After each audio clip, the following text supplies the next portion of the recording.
क्या आप भी कंफ्यूज रहते हैं कि आपको घर के अंदर कौन सी थीम, कौन सा कलर लगवाना चाहिए? आज इस वीडियो में मैं यही बताने वाला हूँ, वो भी कलर कोड के साथ में, कि आपको अपने घर के अंदर कौन सी थीम करवानी चाहिए, वो भी आपको पता चल जाएगा आपके कलर के हिसाब से। तो नमस्कार दोस्तों, मेरा नाम है पंकज और आप देख रहे हैं इंटीरियर होम एक्सपर्ट।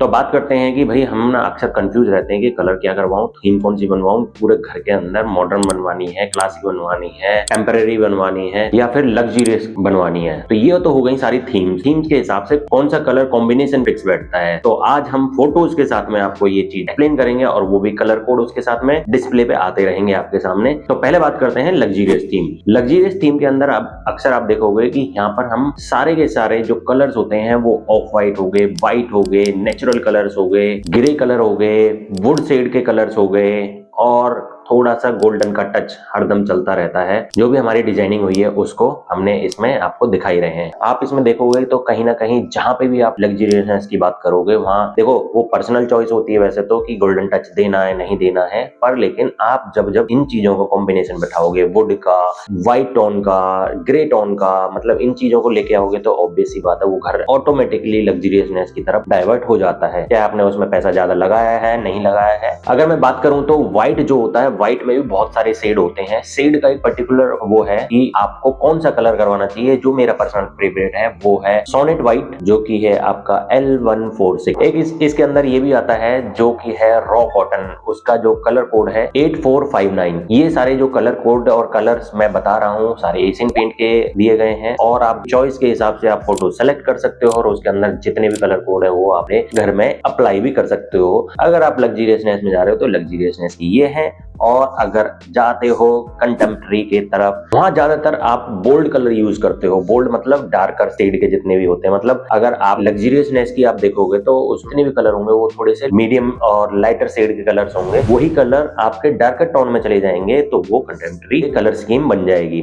अगर इसके अंदर मैं देखूं तो हर चीज आपकी डार्कर शेड में रहेगी। इससे क्या थोड़ी सी डार्कनेस रहती है, पर लेकिन ये आपको उसी जगह करवानी है जहां आपका जो एरिया, पर्टिकुलर एरिया बड़ा है। अगर मैं बात करूं कंटेम्पररी की तो इसमें आप कलर्स हैं, कलर आपको साइन के नहीं लेने चाहिए। बेसिकली इसके अंदर अगर आपने साइनिंग वाले कलर ले लिए तो वो आपके सीधे उसको डाइवर्ट कर देता है मॉडर्न थीम की तरफ। पर अगर आपने इसके अंदर मैट फिनिश से एक ऊपर और ग्लॉस से एक नीचे, तो आपने अगर इस तरीके की थीम सेट करोगे तो वो आपकी चली जाएगी कंटेम्पररी में। अगर आपने इससे एक टोन ऊपर कर दिया तो वो आपके मॉडर्न में चली जाएगी, और आपने बिल्कुल डाउन कर दिया तो वो लग्जरियस में काउंट हो जाएगी। तो आपको इन चीजों का ध्यान रखना है कलर कॉम्बिनेशन बनाते वक्त, और हमें फोटो जरूर भेजना ताकि हम भी देख पाए कि आपका जो टेस्ट है वो कैसा है। अगर आपको कोई भी इसमें परेशानी हो तो आप हमें कॉल करके पता करें। अब बात करते हैं मॉडर्न के अंदर आपको हरदम पेस्टल्स कलर्स यूज करने हैं, जैसे कि मतलब कोई भी कलर होगा, जैसे ग्रे हो गया, ग्रीन हो गया, जो भी कलर है आपके उसका मीडियम रेंज का ही आपको उसके अंदर इस्तेमाल करना है। मतलब आपने मेरी वीडियो देखी होगी एक जो कलर व्हील के ऊपर है, उसमें शेड्स हैं, टॉप पे जो रहते हैं वो नेचुरल कलर्स हैं, ऐसे करते करते डार्क होते चले जाते हैं। वो आपने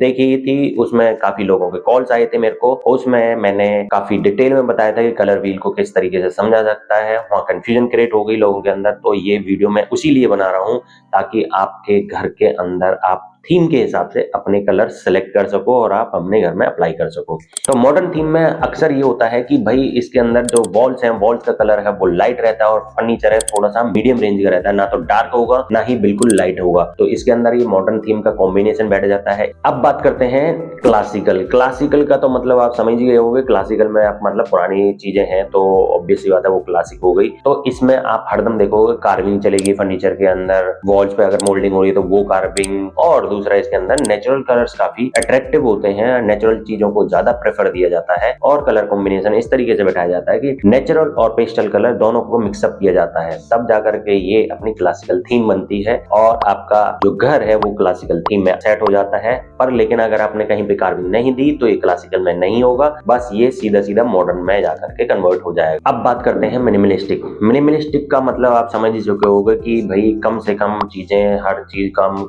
मतलब लाइट कलर के, आपके फर्नीचर भी लाइट कलर का, वॉल्स भी आपकी लाइट कलर की, सब कुछ लाइट शेड का होने वाला है। पर लेकिन कुछ कुछ प्ले कर सकते हैं, कहीं आपके एक आध वॉल को डार्कर शेड में मतलब थोड़े से मीडियम रेंज में ले जाकर के हाईलाइट कर सकते हैं। तो उस तरीके की जो अगर होगी वो मिनिमलिस्टिक में आती है, मतलब जो कि कलर कॉम्बिनेशन प्रॉपर तरीके से जो अप्लाई होता है वो सबसे ज्यादा यही थीम चलती है, क्योंकि इसके अंदर अप्लाई होता है 60, 30 और 10 का रेशो। तो ये अक्सर अभी जो ट्रेंड में चल रही है वो यही है, मिनिमलिस्टिक। तो ये वीडियो आपको कैसी लगी आप जरूर बताना। इसके साथ में जो फोटोज है उसमें से स्क्रीनशॉट ले सकते हो और आप अपने घर को सुंदर बना सकते हो। धन्यवाद।